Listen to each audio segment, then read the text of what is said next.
31 август асосгузори сулҳу ваҳдати миллӣ, пешвои миллат, президенти ҷумҳурии Тоҷикистон муҳтарам Эмомалӣ Раҳмон ва раиси Маҷлиси Миллии Маҷлиси Олии Ҷумҳурии Тоҷикистон, раиси шаҳри Душанбе муҳтарам Рустами Эмомалӣ, муассисаи таҳсилоти томактабӣ рақами 40 ноҳияи Исмоили Сомонии пойтахтро ифтитоҳ намуданд ва пешвои миллат муҳтарам Эмомалӣ Раҳмон иттилоъ доданд, ки дар бинои муассисаи таҳсилоти томактабӣ рақами 40 шароиту имконияти муосири ба таълиму тарбия фаро гирифтани 250 кӯдак мавҷуд аст. таълим дар 11 гурӯҳ дар муассисаи томактабӣ бо забонҳои тоҷикӣ, русӣ ва англисӣ ба роҳ монда шудааст. Иншоот аз таххона ва 4 ошӯна иборат буда, дар он 23 нафар бо ҷои кори доимӣ таъмин гардиданд. Корҳои сохтмонӣ дар муассисаи таҳсилоти томактабӣ соли 2022 оғоз гардида, дар марҳилаи якуми корҳои сохтмонӣ 30 нафар ва дар марҳилаи дуюм аз 70 то 200 нафар мутахассиси маҳаллӣ бо кори муваққатӣ ҷалб гардиданд. масоҳати умумии бинои муассисаи таҳсилоти томактабӣ рақами 40 ноҳияи Исмоили Сомонӣ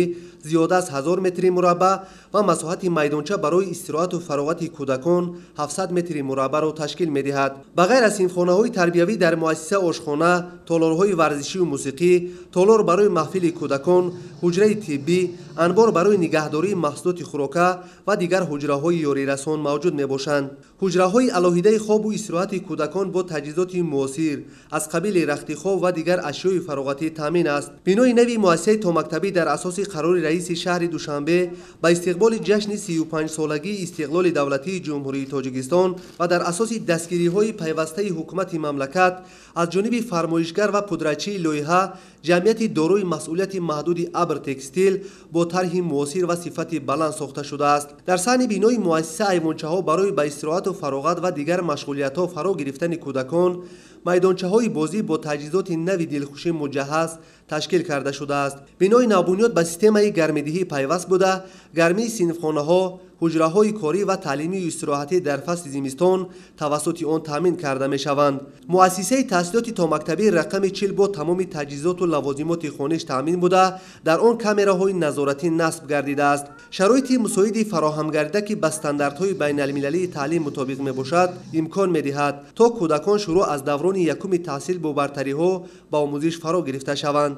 бахшида ба ҷашни истиқлолияти Ҷумҳурии Тоҷикистон аз тарафи асосгузори сулҳу ваҳдати миллӣ, пешвои миллат муҳтарам Эмомалӣ Раҳмон, муассисаи навбунёд мавриди истифодабарӣ қарор дода шуд. мо миннатдории худро баён менамоем ва мо омӯзгорон кӯшиш менамоем, ки кӯдаконро дар рӯҳияи хештаншиносӣ, дӯст доштани ватан омода намоем ва барои омӯхтани илмҳои замонавӣ мо кӯшиш менамоем, ки саҳми худро гузорем. президенти мамлакат муҳтарам Эмомалӣ Раҳмон зимни шиносоӣ ба шароити муҳайё гардида дар бинои нав ба кормандони соҳаи маориф суҳбат карда, онҳоро барои таълиму тарбияи дурусти насли наврас дар рӯҳияи хештаншиносӣ ба камол расондани онҳо ба омӯзиши илмҳои муосир ва забонҳои хориҷӣ ҳидоят карданд. мавриди зикр аст, ки айни замон дар ноҳияи Исмоили Сомонии шаҳри Душанбе 32 муассисаи таҳсилоти томактабӣ мавҷуд аст, ки дар онҳо наздики 4000 кӯдак ба таълиму тарбия фаро гирифта шуданд.